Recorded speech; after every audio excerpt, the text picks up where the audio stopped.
It's a phrase that's entered Australian political legend.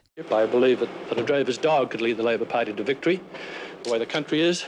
A crushed Bill Hayden delivered the famous line when he was forced to resign as Labor leader, making way for Bob Hawke to take his job and then government. It's created a great deal of heartburn for me. It's not a decision that I would have preferred. Born in 1933, William George Hayden was brought up in working-class Brisbane. He left school at 16 and worked as a public servant and then a police officer while completing an economics degree part-time.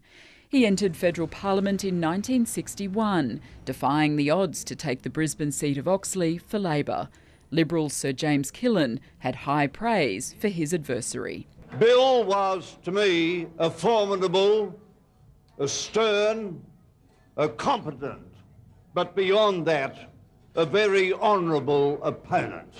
He served as Social Services Minister and then Treasurer in the Whitlam government, introducing the single mother's pension and Medibank.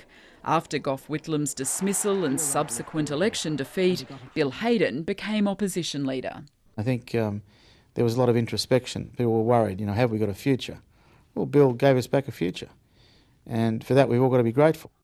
But he narrowly lost the 1980 election to Malcolm Fraser, and Bob Hawke soon began rallying support. Under the threat of a leadership challenge, Bill Hayden fell on his sword.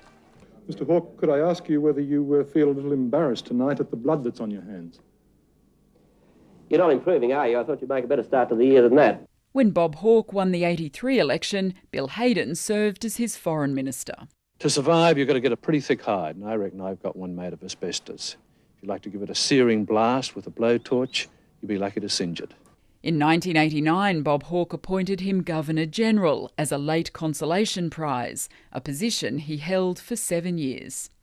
I guess essentially I like dealing with people. I like dealing with people in this country. I am an unabashed nationalist. He was highly regarded in the role, although initially not everyone was convinced. To appoint him Governor-General, the Queen's representative, is a bit like appointing an atheist as Archbishop of Canterbury.